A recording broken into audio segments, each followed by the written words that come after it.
Hi everybody, it's Andrew Hutchings with you here tonight, once again. Still not a doctor, still never giving medical advice, just if it seems like I am, I'm consolidating medical information and putting it all in one place along with an opinion. So while I am waiting for this thing to cool down, because it's pretty hot, it's an Apple thing, I'm going to give you a quick little video on the weird stuff that goes on if you eat artificial sweeteners. So hopefully if you're watching my video, well, I mean, not hopefully, I want anybody to watch my videos, but perhaps you know a little bit about the human body and you know what things like metabolizing things are. So basically there are bacteria in the human body and they use certain chemicals in your body as their food. They break them down, they use it for energy to grow and reproduce and yeah, all that.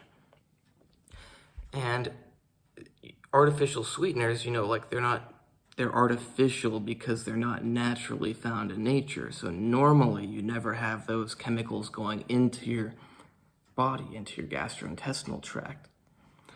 So when you introduce them, you're introducing different food to your body for those bacteria.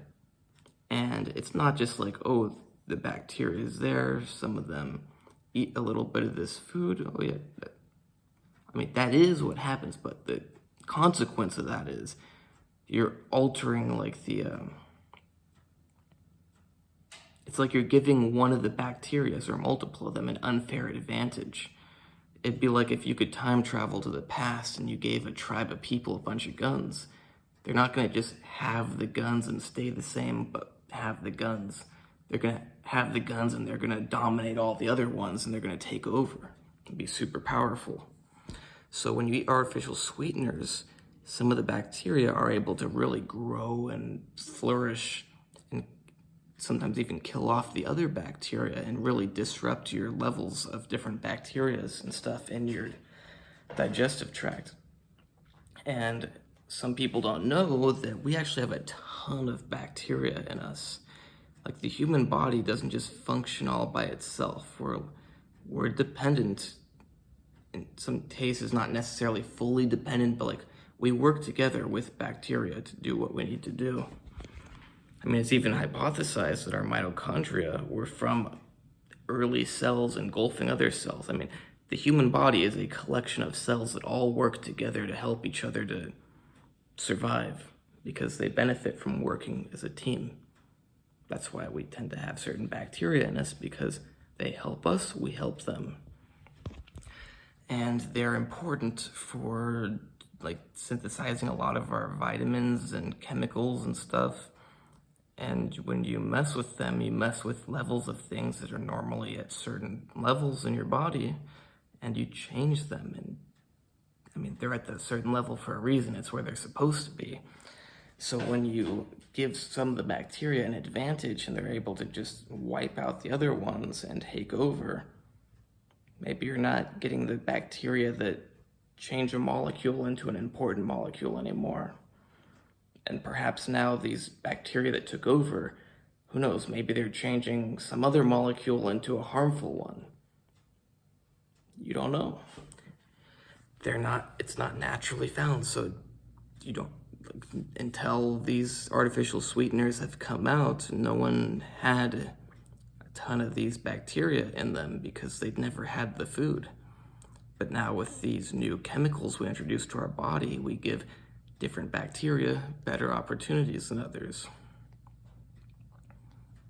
So yeah, bacteria are very important.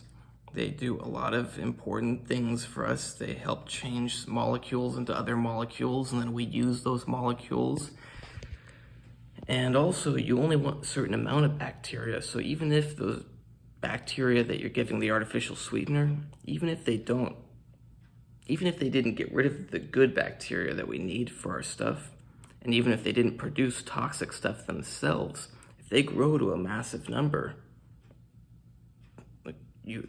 even though bacteria, we work together with them, you don't want them to just grow uncontrollably inside you. It's like an infection.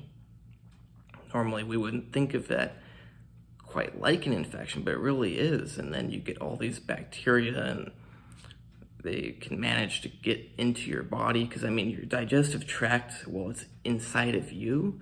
It's not really inside of your body. So it's like your feces, you know, they don't go inside of you. Like your feces aren't going into your blood and circulating your system.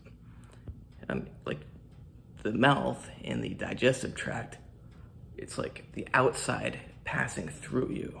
So we keep all this stuff outside of us. It's like an inflatable tube,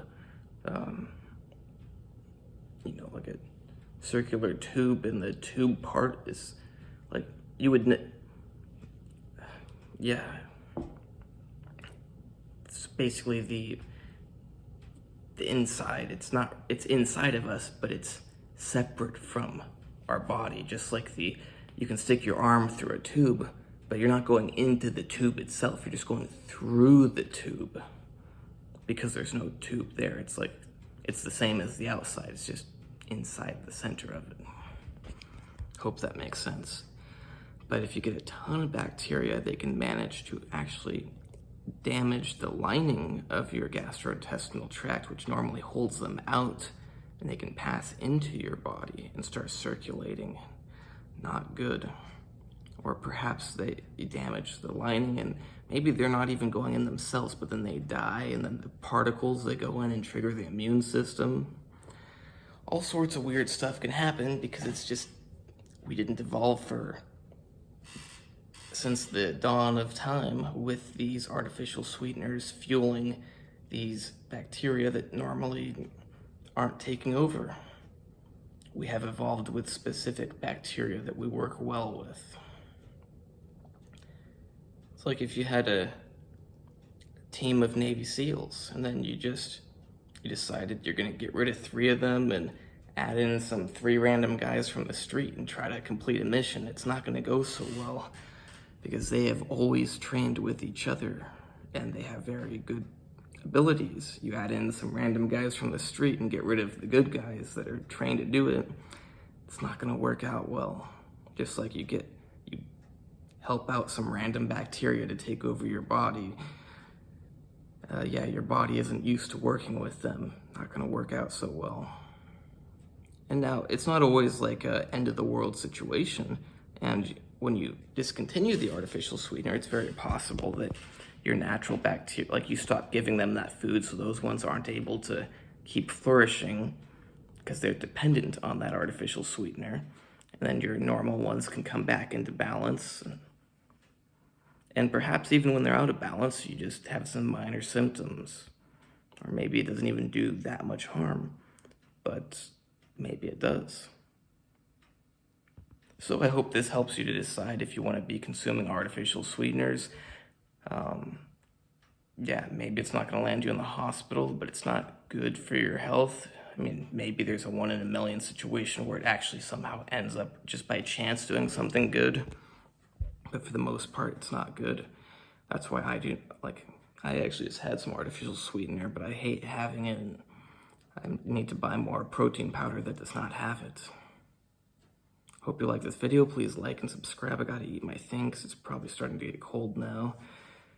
And you can hire me for coaching, for what to do in the gym advice, what to shove in your mouth advice, for consolidation of medical information all into one place along with an opinion, for supplement fact explanation, supplement ingredient explanation, like what's in the supplements. I can tell you about them, and you can decide if you really want the supplement or if you even want to put it in your body or if it's worth the money, etc.